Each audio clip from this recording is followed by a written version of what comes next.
وختي می کتاب کتو دا یو قبیله دا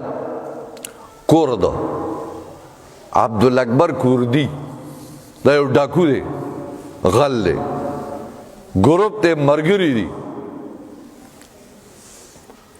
ډاکا کوي کورونه وهي لارې شو کوي قطاع طریق شریعت کې د ډاکو د لارې شکول والا واحد ډاکو دی چې شریعت وي د ټیم ما ورکوه ډز تی وباسه ډاکو ګیر شو مرداروي قتلوي نو دا واته کسان دي روان دي ډاکې له غلا له روان دي یو ځای کې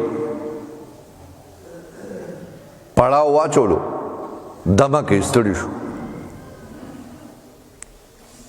دا کوردی ګوري ما ته ګوره خبرې ته سوچ کوي دغلته یو درې ونې د کجورو دو ونې تکې شنې دي او ښایسته ښکلې کجورې پکې دي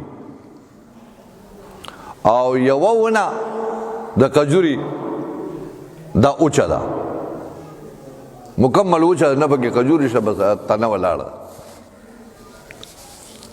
دا کوردي وایي ما وکته ناسته دمم کومه ملګري مې راسره دي خو بره مې وکته نو یو مارغه دی هغه د شنو کجورو له راشي او د دې نه کجوره په خوله کې والي او د وچې کجورو له راشي او دغلته د کجوره لړه کې بیا لاړه شي ما ورته کافي ټایم وکته چې دا مرغۍ څه کوي د شنې کجورو له ورشي دی دو کجورو له کله یوې ته کله بلې ته کجورو راوشو کوي مخوکه کې ونیسي او د وچې کجورو له راشي او دغلته یې لړه کې مې چې دا څه صورت حال دی وایي زه د وچې کجوري ته وروختم چې وروختم چې ګورم په دې کجوره کې په دې سر کې بره یو مار دی خوله یې وازه کړې ده او په سترګو ړوند دی مار په سترګو ړوند دی خوله یې وازه کړې ده وایي دا مرغۍ د دې شنو کجورو نه کجوره والي او دې مار له خوله کې ور واچوي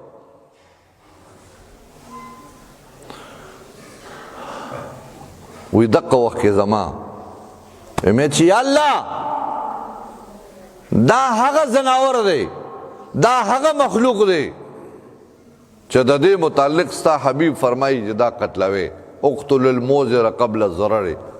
موزی ضرري سیزه د ضرر نه مخکې مړ کې ماشه مچې ډمبره مار کتابونه وي ته په مانځه ولاړې مچې چې کم دی نو راله یا دغه راغلی نو دومره تا ته شریعت په مانځه کې اجازه کړې دی لاړ شه پیزار راواله پیزار ته لاړ شه پیزار راواله هغه مار لړم مچې قتل کې بیا مکه ځای نه چې کوم دی لمونځ کول او هماغه نه شروع کړه دا مسله داسې ده خبرې به نه کوې پیزار ته به لاړ شي چپړه به راوالي سپلی به راوالي هغه مار مچې لړم چې کوم دی هغه قتل کې بیا به مونځ کې یا الله دا هغه مخلوق دی چې ستا حبیب فرمایي اقتل الموزر قبل ضرر ضروري څیز د ضرر نه مخکې مړ کړي یا الله زه مسلمان یم دا مار چې کله په سترګو ړوند شو یا الله د دې د رزق دپاره تا انتظام وکړه او مرغۍ دې ولې مقرره کړه نو ما دغه وخت کې آواز وکړه چې یا الهي ان تبتو اللہ که اس سے توبہ باسم زتا تا رجوع کم تا سر جوڑا کم اللہ زما توبہ با قبول لگے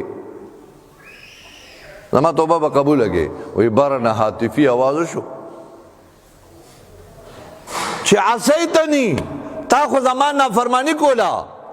لیکن ان اقبلتنی که تما ترا دی زما در رحمت دروازی کلو دی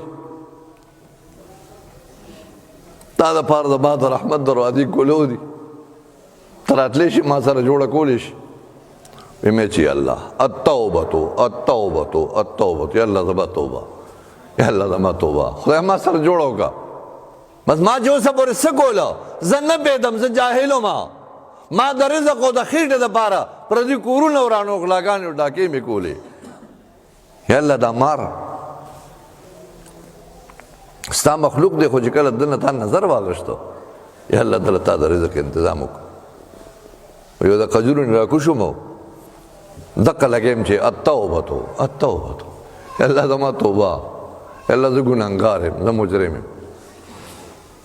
ویا مرګ ته وی ولې څه چلو شو وی مې چې برو ختم هغه مار مې وکړه کله چې دا مار په سترګو ړوند شو الله جل شانه د دې مار د رزق دپاره یو مرغۍ مقرر کړه دله کجوري راوړي وی چې مرګ وی چې ته توبه وباسې بس مونږ هم توبه وباسو مونږ هم الله ته توبه وباسو بس د نن نه پس چې کومې توري کوم د غلا سامان راغشتی و هغه یې دقل ته کوتره کړه او توبه یې ویسته لار کې خو روان دي څو ټوټه مزل وکړه لکه اوس کوم توبه ویسته غلاله خو نه ځو واپس راځو کور ته کلي ته واپس راغله خپل کور ته د غلا او د ډاکې نه توبه ویسته مرګورو ته وی یاره دا چې کوم حقوق دي په ما باندې دا په مونږ باندې کوم حقوق دي دا به ادا کو که د چا کور خرڅوي او که څوک ارڅه کوي دا پردي حقونه به ورکو پردي حقوق ورکړه ځکه د پردي مال د توبې دپاره شرط دا دی چې هغه څیز به واپس کوي